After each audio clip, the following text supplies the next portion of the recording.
भूमेश्वर नामक गांव में याकूब नामक एक टोकरी वाला रहता था। याकूब बचपन से ही अपनी माँ को टोकरी बनाने में मदद करते खुद बनाना सीख गया था। उसकी माँ का बीमारी के कारण देहांत हो जाने के बाद अकेले टोकरी का व्यापार चला रहा था। एक दिन में 25 से 30 टोकरी बनाने का सामर्थ्य बन गया था। हर रोज जंगल में जाकर टोकरी बनाने के लिए जरूरी चीजें इकट्ठा करके उनको दुकान ले जाके अपना काम शुरू करता था। जितने कर सकता था उतने टोकरी बना के बेचता था। आए हुए आमदनी से घर के लिए जरूरी चीजें खरीदकर बचे हुए पैसों को 2 अलग अलग पेटियों में इकट्ठा करता था। ऐसे ही एक दिन जब याकूब अपने दुकान में काम करते व्यस्त था, एक 13 साल का बालक वहां पे आके याकूब से भीख मांग रहा था। भैया 2 रुपए, बस 2 रुपए दीजिए भैया। बच्चे को ऐसे देख याकूब उसको 2 रुपए देता है। अगले दिन हर रोज की तरह जब याकूब अपने ही काम में मग्न था, तो कल जो बालक आया वही बालक वापस आके उसे भीख मांग रहा था। ऐसे उसका रोज आना देख याकूब पूछता है, तुम्हारा नाम क्या है? ऐसे हर रोज क्यों भीख मांग रहे हो बेटा? मेरा नाम वासु है भैया। ऐसे भीख मांगने से ही मुझे खाना मिलती है भैया। अरे रे, अच्छा ठीक है, हर रोज खाना मिलने के उपाय है मेरे पास, बताओ तुम्हें। वो क्या है भैया? मैं तुम्हें टोकरी बनाना सिखाऊंगा, और इतना ही नहीं, मैं तुम्हें दिन में 3 बारी खाना भी दूंगा। मेरे साथ रहते हुए काम करोगे? माँ बाप के ना होने पर और 3 बारी दिन में बिना भीख मांगे खाना मिलने की खुशी में वासु याकूब के प्रस्ताव को खुशी खुशी स्वीकार करता है। और उस दिन से हर रोज वासु भी याकूब के साथ दुकान जाना शुरू करता है। याकूब को टोकरी बनाने में मदद करते हुए काम सीख लेता है। केवल इसी में नहीं, बल्कि याकूब को खाना बनाने में भी मदद करता था। ऐसे ही हर काम में वासु याकूब के लिए एक सहारा बन गया था। एक दिन याकूब और वासु टोकरी को बनाने के चीजें लाने जंगल जाके लौट रहे होते हैं। याकूब अपने सिर पे लकड़ियों को उठाता है और वासु अपने हाथ में बाकी चीजें उठाता है। कच्चा रास्ता होने के कारण उसमें बहुत गड्ढे होते हैं।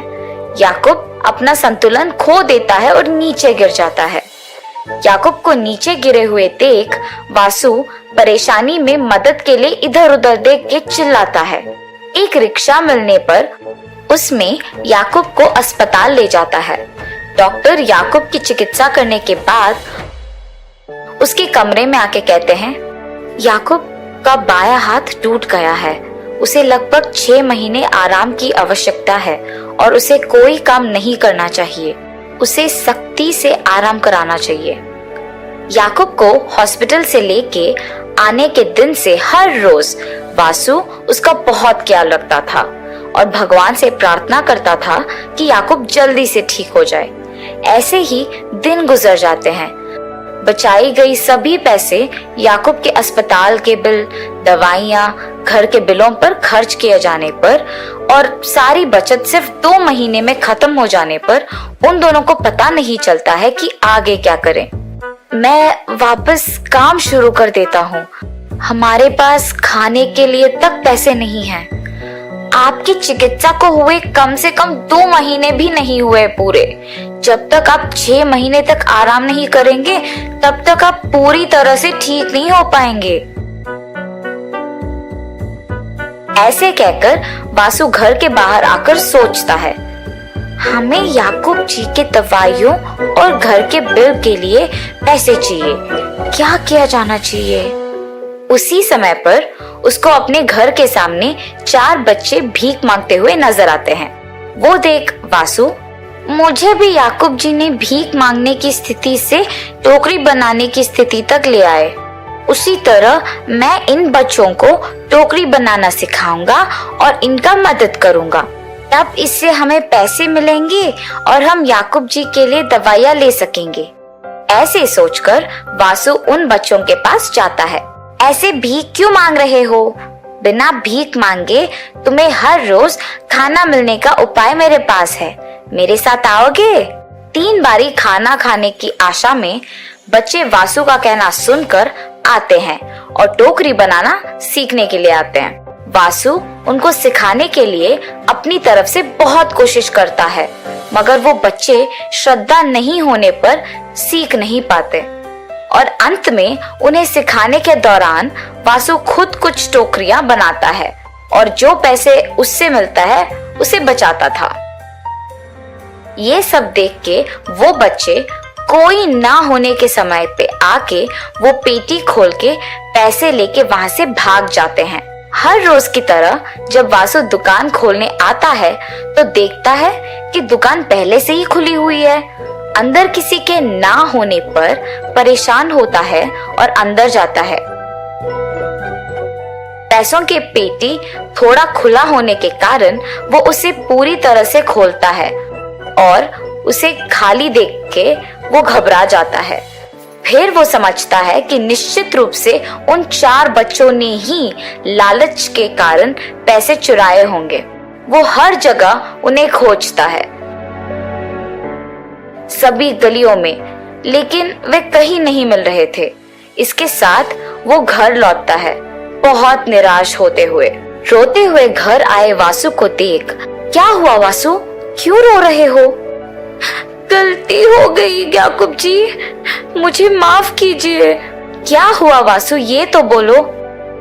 और वासु याकूब को सब कुछ बताता है। रोना मत वासु, तुमने एक अच्छी सोच से उनकी मदद करने की कोशिश की और पैसों के लालच में वो लोग चोरी करके भाग गए। इसमें गलती उनकी है, तुम्हारी नहीं। अच्छे लोगों को अच्छा ही होता है। ऐसे वासु को याकूब ने समझाया। याकूब के बचत के थोड़े पैसे वासु को देकर टोकरी बनाने की चीजें लाने कहता है। वासु के लाए चीजों से टोकरी बनाने में याकूब से जितना हो सके उतना मदद करता है और वासु को अपना साइकिल देके टोकरियां बेचने बाहर भेजता है। और ऐसे ही दोनों से जितना हो सके उतना काम करके पैसा कमा के खुशी से जीते हैं। इस कहानी का नैतिक है, ये जरूरी नहीं है कि गलत करने वालों से हम अच्छे से ना पेश आए। उनके बर्ताव से उनका स्वभाव पता चलता है और तुम्हारे बर्ताव से तुम्हारा स्वभाव पता चलता है।